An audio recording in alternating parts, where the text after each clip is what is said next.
Gracias, presidente. Señor López, buenos días. ¿Cree usted que es compatible la propaganda a favor del Gobierno en Radio Televisión Española con el servicio público pagado por todos los españoles? Mire, los únicos informativos condenados reiteradamente a nivel nacional e internacional por manipular la información a favor del Gobierno fueron los que se desarrollaron durante los dos periodos de gobierno del Partido Popular. Muchas gracias. Y termino ya. Si fue usted el que decidió que la comentarista del descanso de la Copa del Rey fuera la vicepresidenta María Jesús Montero. Yo sé que no le salen las cuentas en Andalucía y hay que intentar hacerle campaña, pero la gente ve el fútbol para desconectar, no para que nos suelte un mitin la vicepresidenta. Muchas gracias, señor Carazo. Metimos otra con calzador. Usted ha dicho esta mañana en un tuit que habíamos metido a la vicepresidenta del Gobierno con calzador en la retransmisión de Copa. Metimos otra con calzador. Fue el Jueves Santo. Y metimos al presidente de la Junta de Andalucía durante el traslado del Cristo de Mena. Una retransmisión que hizo un 20 y tantos % y en Andalucía mucho más. Y además quiero agradecer al presidente de la Junta de Andalucía que nos atendiera y las cariñosas palabras que tuvo para Televisión Española.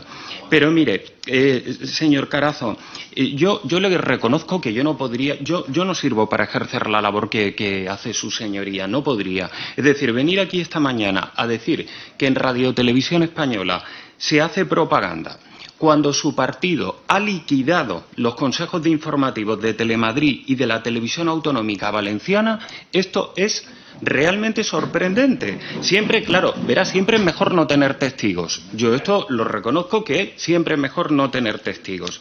Pero, ¿sabe lo que pasa, señor Carazo? Mire, permítame trasladarle una propuesta.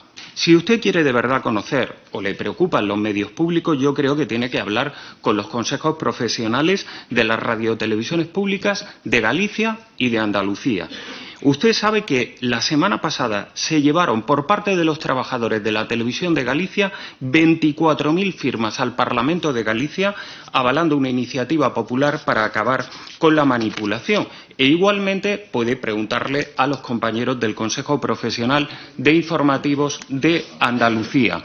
Mire, le voy a dar, como usted me ha hablado al principio de la audiencia, de que ustedes eran líderes, de que nosotros no lo somos, le voy a dar un dato, porque usted más o menos ha venido a decir que la audiencia está relacionada más o menos con quién gestiona la televisión autonómica. Pues mire, en abril de 2023, en abril del 23, la 1 promediaba un 9% anual y la televisión de Galicia más de un 10%. En abril del 25, la 1 está en el 10,6 hoy y la televisión de Galicia está en el 7,8, una caída de más de 2 puntos. Por lo tanto, señoría, creo que no debemos hacer ni usted ni yo ningún tipo de relación entre la audiencia y el seguimiento o la manipulación de los medios de comunicación públicos. Muchas gracias. Muchas gracias. Cambiar mi turno de palabra para que pudiese intervenir. Buenos días, señor López. Usted, antes de ser nombrado consejero y posteriormente presidente de Radio Televisión Española, en la Comisión de Nombramientos, afirmó que quería utilizar a Radio Televisión Española como herramienta para combatir la desinformación. También, ya siendo presidente, lo dijo en su primera intervención en esta comisión. Pues bien, 6 meses después, queremos preguntarle si con el programa Malas Lenguas usted considera que desde Radio Televisión Española se está combatiendo la desinformación y más teniendo en cuenta que lo presenta Jesús Cintora. Muchas gracias, señor presidente. Muchas gracias, señor Mariscal. No solamente desde el programa Malas Lenguas estamos ayudando a combatir la desinformación. Tenemos un equipo que es el equipo de RTV Verifica y en relación con el hecho de que lo presente Jesús Cintora, me parece que es un elemento añadido bueno para trabajar en esa línea de combatir la desinformación y los bulos. Muchas gracias. Muchas gracias, señor Mariscal. Mire, señor López, usted va a pasar a la historia de Radio Televisión Española como su presidente más mentiroso. Igual que la persona que le ha puesto ahí pasará a la historia de España como el presidente más falsante. Usted nos dijo que iba a utilizar Radio Televisión Española para combatir la desinformación. ¿Y cómo va a combatir la desinformación desde la cadena pública si sus rostros más conocidos son Jesús Cintora, Javier Ruiz, Silvia Ichaurrondo y Xavier Fortes? ¿Cómo va a querer combatir la desinformación si todo el mundo sabe que estos son los periodistas más sectarios y más manipuladores de nuestro país? Usted dijo que iba a utilizar Radio Televisión Española para fomentar el pluralismo político y usted sigue sin invitar a tertulianos que compartan las opiniones de más de 3 millones de españoles que han votado a Vox. Usted dijo que iba a utilizar Radio Televisión Española para hacer una televisión de calidad y su nuevo programa estrella es el Sálvame, que ya no quería ni Telecinco. Usted está convirtiendo a Radio Televisión Española en la máxima exponente de la telebasura en nuestro país. Y lo más grave, usted dijo que iba a recortar el gasto superfluo en Radio Televisión Española y usted sigue contratando a productoras privadas fundadas por socialistas y separatistas para hacer el trabajo que podrían hacer perfectamente los más de 6.000 profesionales que tiene la cadena pública. Y usted sigue contratando a presentadores progres que ya no los quieren ni en La Sexta. Vox ha querido conocer cuánto nos va a costar Malas Lenguas a los españoles y hemos descubierto que va a costar más de 3 millones de euros a los españoles. Jesús Cintora va a cobrar más de 200.000 euros y la productora que se llevará el resto es una productora vinculada a Mediapro, es decir, la productora fundada por el separatista Roures. Esto es una vergüenza. El honrado pueblo español no se merece esta televisión pública y esta televisión pública no se merece un presidente como usted. Muchas gracias, señor presidente.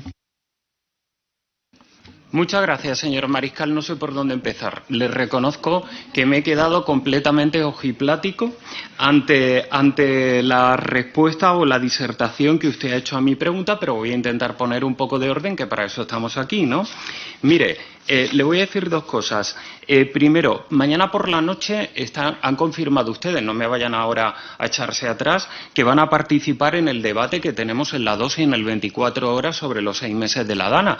Por lo tanto, entiendo que esa parte que dice que no le invitamos a la televisión pública, ahora en lo que le quede de tiempo la va a rectificar, porque usted es un hombre que con el bulo no puede transigir. Y por lo tanto creo que necesita rectificarlo, porque sería una mancha en su historial verdaderamente lamentable, teniendo en cuenta que usted con un bulo nunca ha transigido. Respecto al tema del programa de Jesús Cintora, no va a costar 3 millones, va a costar más. Claro, va a costar más. Es una tira diaria. Y es una tira diaria que se está realizando en parte con los recursos internos de Radio Televisión Española y con la ayuda de una productora a nivel externo. Y eso lo estamos haciendo también en relación con otras franjas de la mañana. Y también le digo una cosa, estamos muy contentos con el resultado que está teniendo, con un crecimiento en franja de más del 70%, de más de 1,3 puntos sobre la 2, que es una cadena que no está acostumbrada a tener una franja de este tipo. Mire, vamos a seguir combatiendo los bulos, aunque a ustedes no les gusten los nombres que nosotros ponemos como comunicadores. Pero lo vamos a seguir haciendo. ¿Sabe por qué? Porque la desinformación, los bulos, corrompen la voluntad popular, fundamentalmente, y debilita la confianza en nuestras instituciones, también en esta en la que estamos esta mañana. Si la gente no puede distinguir entre lo que es verdad y lo que es mentira, no puede tomar decisiones correctas. Y esto es muy peligroso en democracia. Los bulos, la desinformación, oscurecen la democracia, y tenga por seguro que desde la radio y la televisión pública vamos a seguir trabajando en esta línea. Muchas gracias. Muchas gracias. Tertulianos, estaría ya bueno que no invitase a tercera fuerza política a los portavoces de Vox. He mencionado tertulianos, que no son invitados los tertulianos que opinan como Vox. Muchas gracias. ¿Me deja un segundo, presidente? Medio segundo. Perdón, en la última sesión le dije que me diera el nombre de cuáles son sus tertulianos. Porque según sus propias palabras, los informativos deben ser rigurosos, objetivos, equilibrados y hechos por los trabajadores de Radio Televisión Española. ¿Y esto se cumple en la corporación? Ya le digo yo a usted que no. ¿Va a seguir desmantelando los informativos para favorecer el infoentretenimiento? Muchas gracias, señor presidente. Gracias, señora Moraleja. Voy a empezar desmintiendo lo que ha dicho, que no es cierto. No se han recortado ni el informativo matinal. No, dígame en qué se ha recortado el telediario matinal. En 10 minutos que los asume ¿quién? Lo asume La Hora de la 1, que es un programa de los propios informativos de Televisión Española. Mire, señora Moraleja, es una curiosa manera la de desmantelar los informativos. Claro que sobre la duración de los informativos podríamos debatir mucho, porque en Europa cada televisión pública tiene distintos conceptos. Mire, Le Journal de la France Télévisions, la última edición del 23 de abril, duró 34,49 segundos. El de Televisión Española dura 40 minutos. El Telejornale de la RAI duró 31 minutos. El de Televisión Española, 40. El Telejornal de Portugal, 35. El de Televisión Española, 40. Y el informativo líder de audiencia en Europa, el Tagesschau de la televisión ZDF, dura 14 minutos 50 segundos. Por lo tanto, señoría, creo que usted está hablando desde el prejuicio y lo que está intentando es decir que estamos desmantelando los informativos cuando eso no es de esta manera. Respecto al tema de mañaneros, respecto al tema de darle paso 5 minutos antes, yo creo que se está haciendo un buen trabajo tanto por parte de los trabajadores como por parte de la productora que está asumiendo ese tramo. Muchas gracias. Muchas gracias. Señora Moraleja. Sin duda, una corporación de retelevisión de servicio público sin audiencia no sería un servicio público, pero lo que no se puede hacer es conseguirla a cualquier precio. En su contestación no falta la verdad, como lo hizo hace unos días cuando habló sobre la gestión de la Corporación de Retelevisión Española ante la controversia del IVA, donde llegó incluso a mentir sobre la Corporación de Retelevisión de Galicia. Utilizó a una comunidad del PP para desacreditarla y además lo hizo con información falsa. Fakes. Bueno, vayamos al tema. Entendemos La Hora de la 1, los telediarios y La Noche 24 horas como contenidos informativos. Pero las cosas claras, Mañaneros, eso supuestamente es un magazine. Y si el programa de Mañaneros no entra en el formato de informativo, ¿por qué vemos entrevistas a la carta de ministros? Ejemplo, Óscar López, jueves 24 de abril. No me diga que hablamos de actualidad informativa, porque actualidad informativa estaba en ese momento la desautorización del presidente fuera de la corporación y malas lenguas, vuelve Cintora para un segundo fracaso en televisión. Usted pone al frente de estos programas a gente, ya digo, profesionales de fuera de la corporación. Un detalle, las cosas claras no existen. Luego, usted ha focalizado ahí en el tema de Mañaneros. ¿Qué problema tiene con Mañaneros? Porque trabaja una productora, quiere que lo asumamos internamente. ¿Cuándo lo podamos asumir? ¿Es eso lo que me pide? Bueno, me alegra saber que me lo pide. Pero mire, es una curiosa manera de desmantelar los informativos cuando a esta hora se está celebrando un acto público en Madrid donde se reúne por primera vez a todos los directores y presentadores de los informativos territoriales. Cuando hemos mejorado la audiencia de los informativos territoriales. Cuando hemos creado una dirección de expansión informativa. Cuando hemos internalizado La Hora de la 1. Cuando hemos creado una dirección informativa específica para digital por primera vez en la historia. Entiendo, señora Moraleja, que a usted no le gusten los comunicadores. Ya lo hemos sabido por la prensa. Todavía estamos esperando que ustedes desmientan esas informaciones en las que decían que ustedes habían pedido la salida de Silvia Encharrondo, de Xavier Fortes y de David Broncano de Televisión Española para llevar a cabo la renovación del Consejo de Administración. Muchas gracias. Muchas gracias. Señor López, hable claro. Hablemos, por ejemplo, de los sueldos de presentadores como Broncano, Cintora o Inés Hernán y de colaboradores como Manuela Carmena o Cristina Almeida. Porque el interés comercial no puede estar por encima del derecho de los ciudadanos a saber en qué se gastan sus impuestos. Solo hay humo, mucho humo. ¿A qué le temen? ¿A que los españoles descubran cuánto dinero público se destina a una televisión al servicio del Partido Socialista y no al conjunto de la ciudadanía? Gracias, señora Patricio. Mire, no, yo no estoy en silencio, vengo aquí, doy la cara y sabe, todo lo que tengo que decir lo digo aquí. No me voy a incentivar la publicación en periódicos amigos de artículos contra Radio Televisión Española. Hago las cosas por delante. Pero mira, señoría, yo estoy convencido de que usted es una firme defensora del buen funcionamiento de los servicios públicos y en este caso, como sabe, cuando entran en colisión dos derechos, el derecho a la transparencia y el buen funcionamiento de los servicios públicos, hay que hacer una ponderación. Por cierto, desde el mes de febrero venimos publicando el importe de todos nuestros contratos de contenido, las productoras con las que contratamos, los sueldos de la dirección, algo que les recuerdo nunca hizo el Partido Popular. Pero también estamos comprometidos con el interés público, que en este caso consiste en el buen funcionamiento de los servicios públicos. Pero mire, señoría, esto no es que lo piense yo, porque lo que yo piense es indiferente. Es indiferente. No lo hacemos a las bravas, lo hacemos basándonos en las decisiones que recientemente ha tomado el Consejo de Transparencia y Buen Gobierno. En este sentido, señoría, le hago conocedora, la tengo aquí si no la tiene, de la reciente decisión 1771/2024, en la que el presidente del Consejo de Transparencia y Buen Gobierno, resolviendo la reclamación planteada sobre los sueldos de los colaboradores de la revuelta, ha decidido lo siguiente. En estos casos, la información verdaderamente relevante desde el punto de vista de los fines de la transparencia pública es la concerniente al importe del contrato, que es la que permite conocer cómo se usan los fondos públicos.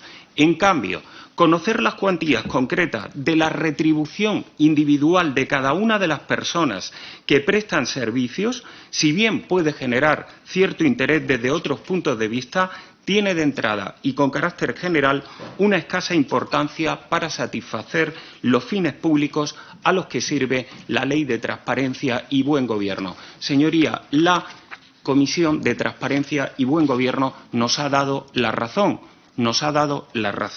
Por lo tanto, transparencia toda. En lo que no vamos a participar, señoría, es en el negocio de la transparencia, que es otra cuestión a la que, si quieren, un día de estos le dedicamos una pregunta. Muchas gracias.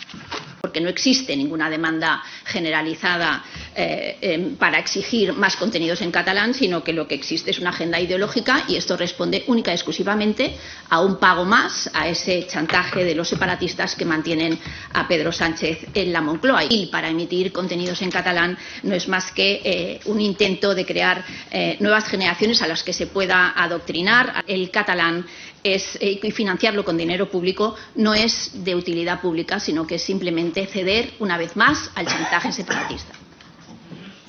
Muchas gracias, señora Mejía. Me dice que no hay demanda. Acabo de darle los datos del partido del Fútbol Club Barcelona en relación con el Real Madrid, donde la emisión en catalán de la 1, en este caso estamos hablando de la 1 y no de la 2, ha llegado al 30% de cuota. Me preocupa que a usted no le parezca bien que el Estado emita su propia programación en Cataluña, ¿no? Me preocupa que no le parezca bien que el Estado tenga una mayor presencia en Cataluña. Realmente eso me sorprende viniendo de su grupo. Pero mire, le voy a dar algunas razones de interés general de por qué debemos apoyar las emisiones en catalán.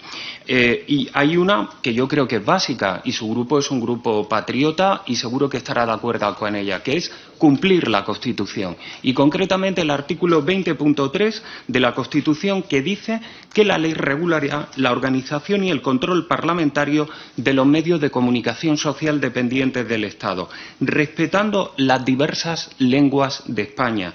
También cumplir la ley de radiotelevisión española, cumplir el mandato marco, cumplir el Estatuto de Autonomía de Cataluña. Por lo tanto, señora Mejías, creo que cumplir con la Constitución, con las leyes, con el mandato marco, son suficientes elementos de interés general. Y una reflexión final, señora Mejía, si termino, presidente. Desde mi punto de vista, tan símbolo de España es su bandera como sus idiomas. Y creo que no hay ninguna contradicción entre ellos. Y ese es el camino que hemos iniciado en esta nueva etapa dentro del Consejo de Administración. Claro, pero viene aquí a ser controlado por el Parlamento. No viene usted a controlar a las televisiones autonómicas. Y ya que le gusta dar consejos a estos diputados, le voy a dar yo uno. Si tiene interés en controlar las televisiones autonómicas, preséntese por el Partido Socialista a unas elecciones autonómicas y así en ese Parlamento podrá controlar esa televisión. No venga aquí a hacer de oposición de la oposición, porque como dicen que por sus obras les conoceréis, si usted es el presidente y hace eso, es normal que le formulemos la pregunta de si es consciente del grave deterioro reputacional que está sufriendo Televisión Española como consecuencia de las decisiones editoriales y de programación que está adoptando. Empiezo por el final. Me ha hablado de una delicadísima situación económica. En la comparecencia del mes pasado, aún no tengo el cierre de abril, le traje aquí a esta comisión cómo Radio Televisión Española ha conseguido cerrar en equilibrio el primer trimestre del año. Por lo tanto, esa delicadísima situación económica la estamos también revirtiendo. Yo sí quiero darle algunos datos. Me habla de daño reputacional cuando en lo que llevamos de 2025 la UNO se sitúa en un 10,4% de cuota sin Juegos Olímpicos y sin Eurocopa, señoría. Es decir, cuando vamos a cerrar el mejor abril en 11 años. Estamos revirtiendo la senda de caída que venía desde hace muchos años, más de 11. Me habla de daño reputacional 24 horas después de que Televisión Española obtuviera un 27% de cuota en el funeral del Papa Francisco y le sacara 19 puntos a la siguiente opción. Me hablan de daño reputacional cuando ustedes se han cargado de un plumazo el Consejo de Informativos de Telemadrid y de APUM. Me habla de daño reputacional cuando ustedes, hace unos días, los trabajadores de la Radiotelevisión de Galicia han llevado al Parlamento 24.000 firmas para pedir el final de 15 años de manipulación informativa. Yo sé que a usted no quiere que se lo recuerde, pero es que usted me está acusando a mí de algo muy grave, que es manipular la televisión pública, y lo está haciendo simplemente por su criterio político, pero no lo está haciendo sobre la base de ningún dato concreto. Por lo tanto, señorías, yo creo que ustedes tienen que ver más la tele pública, la radio pública, visiten nuestra plataforma y verán que daño reputacional no van a encontrar. Muchas gracias. El otro día, señor López, me acusó de mentir cuando dije que a Cintora se le había rescindido el contrato en Televisión Española por baja audiencia. Como ahora es muy difícil encontrar a un medio escrito que no consideren afín al suyo, incluido El País, pues me he ido al Periódico de Cataluña. Y aquí dice claramente la misma interpretación que hizo el Grupo Popular. Es que a lo mejor también para usted La Vanguardia miente. Y dice textualmente: datos de audiencia por debajo de las expectativas son los principales motivos que están detrás de esta decisión. Me gustaría que dejara claro si quien mintió fue usted, el Partido Popular o La Vanguardia. Porque usa convertir esto en un show político-mediático. Por eso le pregunto de forma directa 3 preguntas. ¿Tiene RTV la intención de politizar el Festival de Eurovisión? ¿Cree que la Unión Europea de Radiodifusión está politizando el Festival de Eurovisión? Muchas gracias, señor Palencia. Mire, como no tengo intención de politizar el festival, porque ya lo está haciendo usted, yo simplemente me remito a lo que he dicho en la respuesta al señor Colomé. Muchas gracias. Señor presidente, señorías, señor López, usted en la intervención del mes pasado nos dejó 3 mentiras al negar, primero, que Televisión Española está en quiebra; segundo, que su contabilidad es legal en lugar de ser ilegal como es; y tercero, que la situación en cuanto al IVA y la agencia tributaria en las comunidades autónomas, en las televisiones autonómicas, era igual que en Televisión Española. Me va a permitir que se lo explique. La primera mentira, que no está en quiebra. Creemos que está en quiebra, pero no porque lo diga el Partido Popular. Si ustedes no manipulan las cuentas, la deuda es de 800 millones de euros, muy superior al 50% del valor patrimonial y, por tanto, en causa de disolución. Muchas gracias, señora Río Lobos. Como veo que usted ha tenido acceso a ese documento del Instituto de Contabilidad y Auditoría de Cuentas que cita y que desde el Consejo de Administración reiteradamente hemos solicitado a uno de los consejeros nombrados por usted, y no nos lo ha dado, le agradecería que nos lo aportara, porque tenemos un problema con el cierre registral. Le agradecería que no contribuya a una situación de rebeldía en la situación de la formulación de cuentas de Radio y Televisión Española. Pero mire, señora Río Lobos, voy a entrar a las preguntas que usted me ha hecho. Así, en pocos segundos, usted ha imputado media docena de delitos a los auditores, al Consejo de Administración, a la SEPI, que les recuerdo que es la Junta General de Accionistas de Radio y Televisión Española, pero aquí no pasa nada, porque ahora nos vamos de aquí y, bueno, usted ha hecho su trabajo, yo he hecho el mío y todos en paz, ¿no? Pero no es así, no estamos ocultando nada. Mire, le voy a decir, le he traído aquí, luego se lo puedo dar si quiere a la salida, el certificado de la agencia tributaria en la que dice que estamos al corriente de pago de todas nuestras obligaciones. No se lo voy a leer porque es bastante largo, pero si quiere se lo dejo a la salida. Por lo tanto, no estamos ocultando una deuda con la agencia tributaria, que es lo que usted me pregunta aquí. Luego, por otra parte, usted me ha dicho que nosotros no provisionamos y que hay otras televisiones en territorios gobernados por el Partido Popular que sí provisionan. Mire, no, yo no voy a hablar más de otras televisiones. Lo que le quiero decir es que eso no es así y usted lo sabe. Y luego le quiero hacer también una última consideración que le hice en la anterior ocasión. No hemos cambiado de criterio. Seguimos aplicando el mismo criterio desde el año 2017. Señoría, 2017. No hemos cambiado de criterio. Si estamos en causa de disolución, lo estábamos también en el año 2017. Muchas gracias. La nación está en quiebra, tiene una deuda de 800 millones de euros y usted, señor López, está jugando con nuestro dinero, con los 1.300 millones de euros que ponen los paganinis, es decir, los contribuyentes españoles. Eso sí, el señor Sánchez tiene dinero para esto, pero no tiene para los enfermos de ELA. Y les quiero recordar que mueren al año 900 personas de ELA y no hay 250 millones para ellos. La gestión de la radiotelevisión española es un auténtico fracaso, y no lo digo yo, lo dicen los 5 presidentes que ha tenido en apenas 7 años o 6 años y pico. Es un ejemplo claro de que el señor Sánchez quema literalmente a todos los presidentes de la corporación. Señora Río Lobos, mire, usted me puede decir que me emborracho, lo que quiera. Lo único que le voy a decir es que en la comparecencia del mes de marzo yo puse a su disposición toda la contabilidad de Radio Televisión Española para que pudiera verla, pero no me ha llamado. Entonces, ¿cómo está haciendo estas afirmaciones? Véngase un día, de verdad, que yo le invito, usted tiene mi teléfono, véngase un día y vamos a ver las cuentas de Radio Televisión Española, porque mire, las de 2024 no son públicas, salvo que se las haya pasado a alguien, pero no son públicas. Y por lo tanto, yo le invito a usted y a todos los miembros de su partido a que vengan a ver las cuentas de Radio Televisión Española. Muchas gracias. Veo que ha venido hoy usted muy bien preparado para esta pregunta y que ha decidido ponerse esta mañana un pin de Radio Nacional de España. Lo traigo siempre. Tengo la impresión de que es la única acción que ha tomado en favor de Radio Nacional de España, viendo las audiencias y viendo que está más preocupado probablemente del estreno del Sálvame, del Salven a Sánchez en Radio Televisión Española, que de las propias audiencias de Radio Nacional de España. ¿Sería usted tan amable de hacerme un análisis de qué ha ocurrido en el último trimestre, en la última oleada de audiencia de tablero deportivo?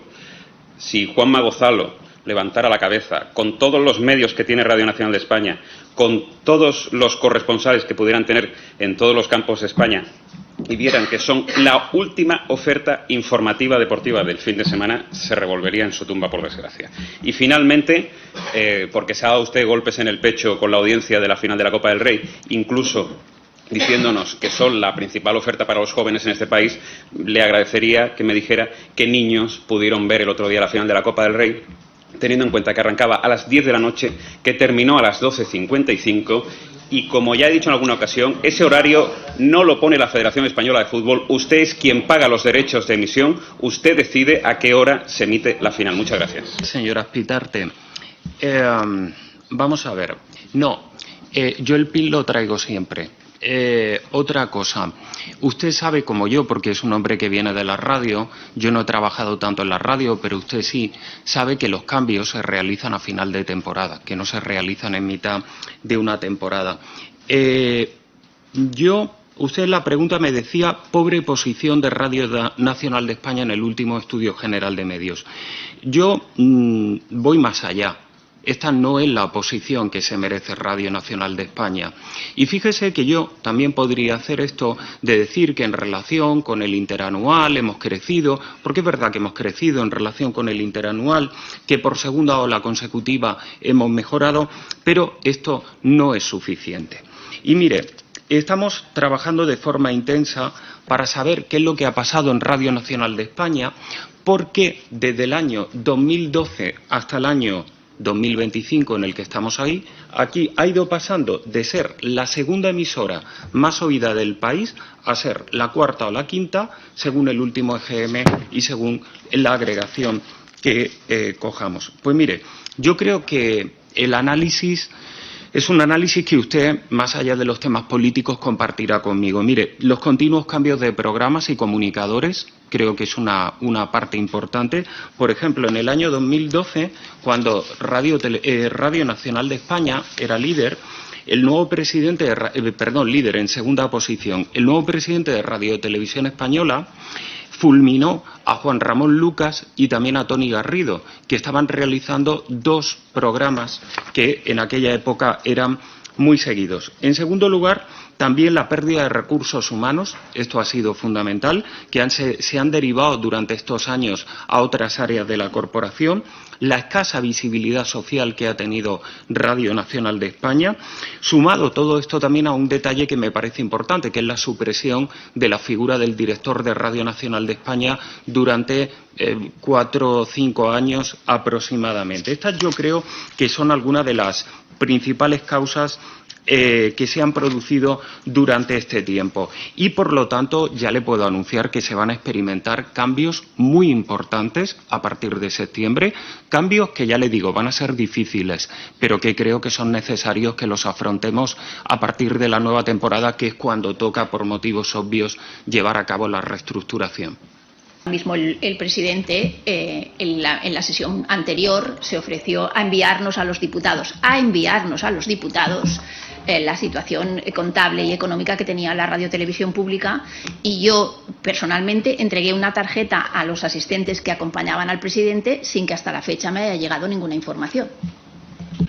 Muchas gracias. ¿Puedo contestarle? A ver, presidente.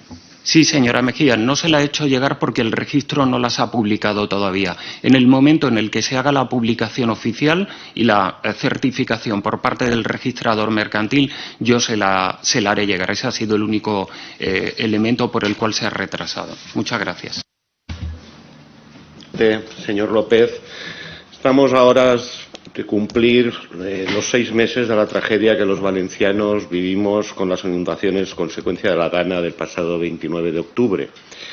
Más allá de la necesaria cobertura informativa de las consecuencias que supuso y supone para miles de valencianos, especialmente para aquellos que perdieron su vida, es un buen momento para, desde la cadena pública, ofrecer una programación especial. Su programación debe ser un ejercicio de memoria. No podemos permitir que la desmemoria o la manipulación se impongan sobre la justicia y la reparación. Pues efectivamente, a partir de mañana, que se cumple ya el aniversario, los 6 meses de esta tragedia, vamos a tener una programación especial hecha a cargo de los servicios informativos, de Televisión Española y también de Radio Nacional. Porque, como ahora en breve me va a preguntar el Partido Popular por el desmantelamiento de los servicios informativos, quería comentar también que todo esto lo va a capitanear los servicios informativos. La programación especial arranca mañana por la mañana, a la hora de la 1, se va a desplazar a la zona para ver cómo se encuentran los principales lugares afectados. Habrá entrevistas con los alcaldes de las localidades inundadas, las víctimas que siguen sufriendo las consecuencias, además de demostrar cómo están hoy los negocios y muchas viviendas.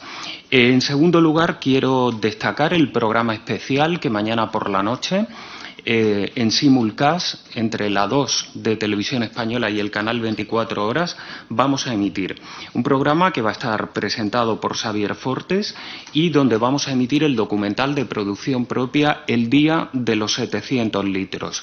Es un documental en el que yo les recomiendo, yo ya lo he visto, les recomiendo que lo vean, porque además de mostrar minuto a minuto todo lo que pasó desde un punto de vista meteorológico en aquel día aciago del 29 de octubre, va a recordar también cuál fue el papel de las distintas administraciones con toda la información pública que se ha puesto sobre la mesa hasta este momento.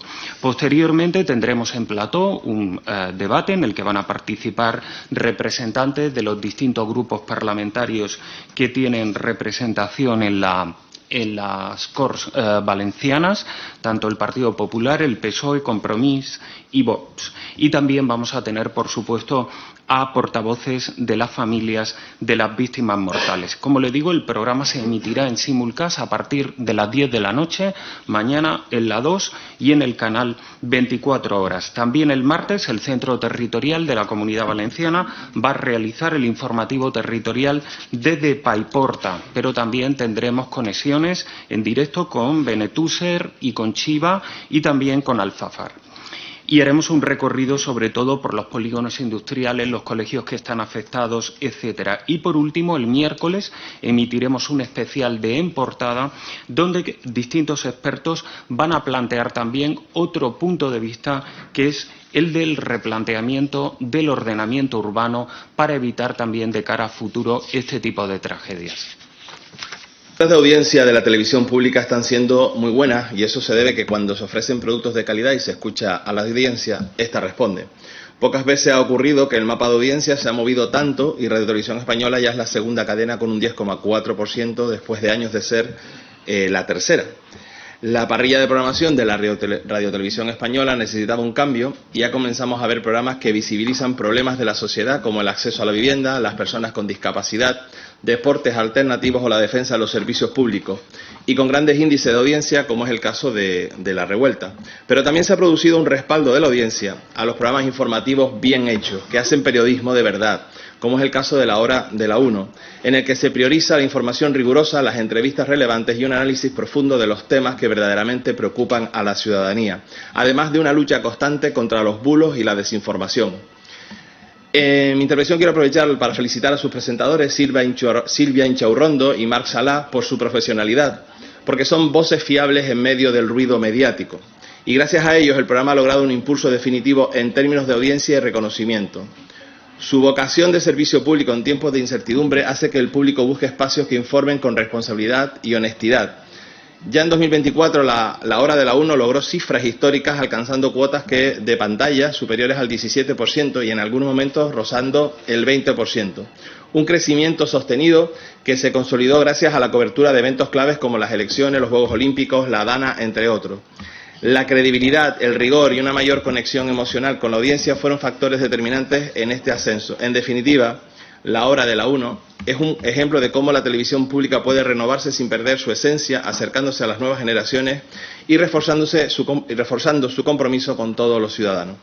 En resumen, La Hora de la 1 ha logrado consolidarse como un referente en las mañanas televisivas gracias a su capacidad de adaptación y compromiso con la información veraz y de calidad. Por lo que mi pregunta es qué valoración realiza como presidente de la Corporación de Radio Televisión Española de la evolución en audiencia del programa La Hora de la 1. Muchas gracias. Muchas gracias, señor presidente. Muchas gracias, señor Morales, y tramito de su parte la felicitación a todo el equipo. Efectivamente, no estamos hoy en 10,4, estamos en 10,6, aunque creo que cerraremos en el entorno del 10,5, lo cual supone que va a ser el mejor abril en 11 años dentro de la corporación y concretamente en la 1. Creo que es un dato del que tenemos que sentirnos razonablemente orgullosos, con modestia, para seguir trabajando adelante y, como digo, un dato en el que todo el mérito lo tienen los trabajadores y trabajadoras de Radio Televisión Española. En relación con lo que me pregunta sobre La Hora de la 1, La Hora de la 1 constituye en este momento uno de los principales programas baluarte de la rejilla matinal de Televisión Española. En abril lidera su banda de emisión con un 17% en simultáneo en la 1 y en el canal 24 horas. Lo voy a repetir de nuevo, lo lidera. Lo lidera porque el tema de los bulos y el clickbait, que en este país funciona últimamente tanto, pues en su franja La Hora de la 1 es el programa líder durante el mes de abril, al menos hasta el viernes, que fue la última emisión, pero no creo que haya ningún movimiento importante. Ganamos 2 puntos prácticamente de cuota respecto al dato del mes anterior y en relación con la temporada anterior subimos 3,2 puntos. Lideramos en ambos sexos, lideramos entre los jóvenes, donde tenemos una cuota del 20%, y también en adultos. Por lo que se refiere a grupos socioeconómicos, lideramos en todos, menos en el grupo socioeconómico alto, y también en todos los hábitats y en la mayoría de los ámbitos territoriales de España. Hay una cuestión sobre la que quiero llamar la atención.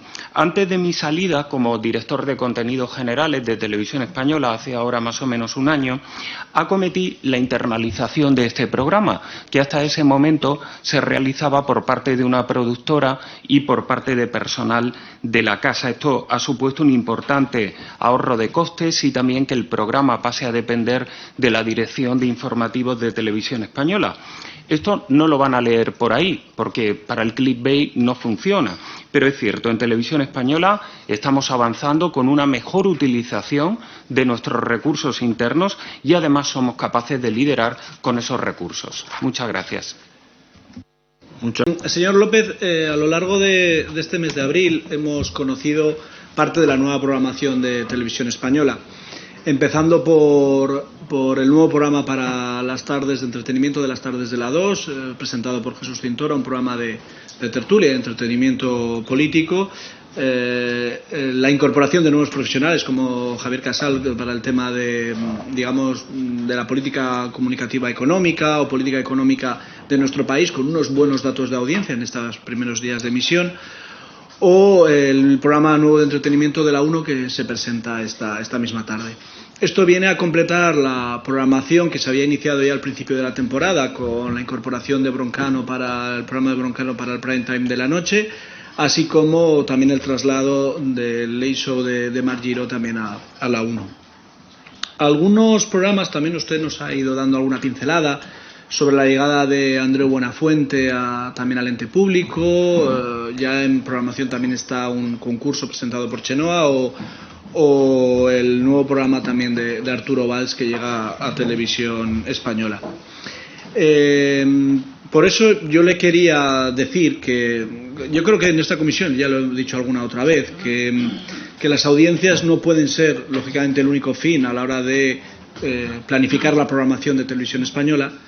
Pero es verdad que si verdaderamente queremos ser un referente para los españoles a nivel informativo, a nivel de entretenimiento, cultural o deportivo, y también quiero destacar también los buenos datos de la retransmisión del partido de fútbol del pasado sábado, que aquí ya se ha hecho referencia, si queremos ser referente, pues difícilmente lo podemos conseguir si no nos ve nadie. Difícilmente podemos tener o liderar, prestar un servicio público a nuestros ciudadanos o prestar un servicio público a todos los españoles si no tenemos un liderazgo de las audiencias. Por tanto, quería preguntarle, señor López, si nos puede desarrollar o explicar un poco mejor los objetivos de toda la programación que tiene prevista para Televisión Española de cara a poder liderar las audiencias de televisión para este país. Gracias. Muchas gracias, señor presidente. Muchas gracias, señor Faúndez. Antes de pasar a hablar de las audiencias y de los cambios de programación, tengo que señalar que estamos llevando a cabo un proceso de reestructuración de nuestra parrilla, fundamentalmente, y creo que era mi primera obligación, para hacerla sostenible económicamente. Es importante hacer la parrilla sostenible y luego pelear por la audiencia. Y tenemos que combinar ese objetivo con el crecimiento de audiencia. Porque si yo hiciera sostenible la parrilla pero no tuviera audiencia, tendría un motivo de crítica. Por lo tanto, tengo que hacer las dos cosas a la vez. Recortar y a la vez subir en audiencias, que es como la cuadratura del círculo, pero en ello estamos. Por ahora creo que lo hemos conseguido, ya que estamos cerrando estos primeros 4 meses del año en una audiencia media del 10,4% en la 1. Es decir, somos la segunda cadena nacional en lo que va de año. La tercera cadena está en una media del 9,8% en este mismo periodo. Si tenemos en cuenta nuestra audiencia en diferido, la cuota sube más, llega hasta el 10,7%. La gente que ve la tele en diferido también existe, aunque para el ámbito comercial, para el sector comercial, no es interesante, pero es gente que ve la tele simplemente que la ve en diferido dentro del día. Yo creo que es importante decir que en ese planteamiento la cuota de Televisión Española es incluso más alta. Hoy lanzamos la nueva oferta de la tarde con retraso por la muerte del Papa Francisco, donde decidimos que fueran los servicios informativos los que asumieran la programación. Mire, la anterior oferta de programación era absolutamente insostenible desde un punto de vista económico, porque había hasta 5 contenedores diferentes en la tarde. Tengo que decir aquí que la incorporación de la familia de la tele supone un ahorro diario del 43% respecto a los espacios que estaban previamente contratados por parte de Televisión Española. Le voy a dar, dentro del poco tiempo que me queda, algunos datos. Como le he dicho antes, vamos a cerrar el mes de abril, nuestro mejor mes de abril en 11 años. 11 años. La 1 es la segunda opción del prime time en España con un 12,2% de cuota. Somos la cadena preferida por los jóvenes con un 11,7%. Esto es bastante importante, sacando ventajas muy importantes. Como no me queda tiempo, simplemente decirle también los buenos datos que hemos tenido con el Late Show de Marc Giró, que ha superado la barrera del 10%.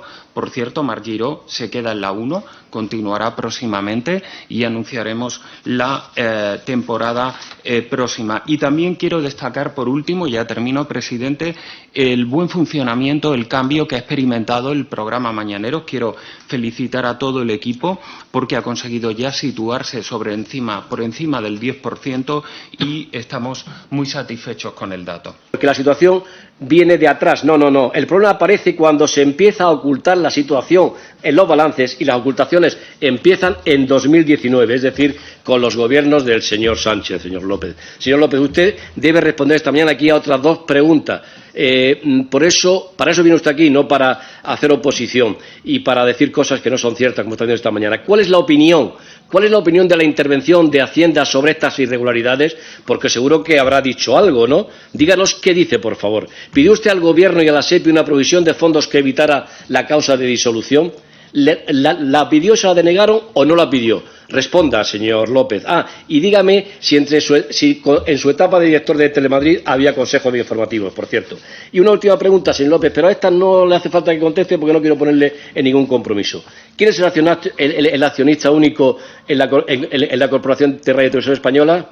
La SEPI, ¿no? Como usted ha dicho. Y la SEPI es la que se niega a ampliar capital y aprueba las cuentas de forma indebida, entonces. ¿Y de quién depende la SEPI? Efectivamente, del Gobierno. Y más concretamente depende de la ministra de Hacienda, vicepresidenta primera del Gobierno, vicesecretaria general nacional del PSOE, secretaria general del PSOE de Andalucía, candidata a la Junta de Andalucía por el PSOE andaluz, de momento, y desde el sábado también comentarista de fútbol en la primera de Televisión Española. La televisión de todos los socialistas, claro. Y ya sabemos que la señora Montero lo que opina. ¿Se acuerdan de aquella frase antológica?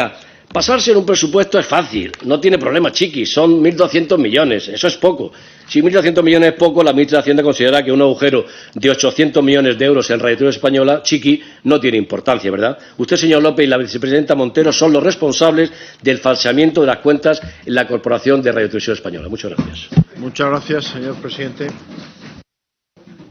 Muchas gracias, señor Matarí. Hablamos del Consejo de Informativos de Telemadrid, hablamos de las cuentas, porque como ha aparecido por ahí el Consejo de Informativos de Telemadrid, pero en otra pregunta, no en esta. Mire, señoría, vamos a ver, en el año 2017, señoría, en el año 2017, cuando se formularon las cuentas en marzo de 2018, se realizó con el mismo criterio contable. Eso para empezar. Pero mira, como usted sabe, señoría, no se ha producido la causa de disolución. Y obviamente, como usted sabe también, no sé si usted es de formación jurista, lo desconozco, la ley prevé, la propia ley de sociedades de capital, prevé los mecanismos para revertir la situación relativa al patrimonio neto de la compañía. No voy a intentar ahora analizar una por una cada una de las posibilidades que prevé la ley, tanto el aumento de capital social, la reducción de capital social por compensación de pérdidas, una combinación de las dos primeras, las aportaciones de socios al patrimonio neto y quizá en menor medida los préstamos participativos. Por lo tanto, señoría, todas estas entidades, porque no solamente es Televisión Española, el resto de televisiones públicas, que esto les preocupa a ustedes que lo diga, pero es así, han recibido el asesoramiento de sus asesores fiscales para llevar o no la provisión a las cuentas. Y en todos los casos que yo he tenido ocasión de ver, en todos los casos se ha establecido que pueden ser resueltos favorablemente con un 50% de probabilidades. Por lo tanto, señoría, esta evaluación de los asesores fiscales es un factor clave en la decisión de no provisionar la deuda. Pero, en todo caso, me remito, como le digo, a la Ley de Sociedades de Capital, que es la que establece cuáles son los mecanismos de corrección que hay que realizar en el caso de que se produjese una situación de disolución. Muchas gracias. Muchas gracias.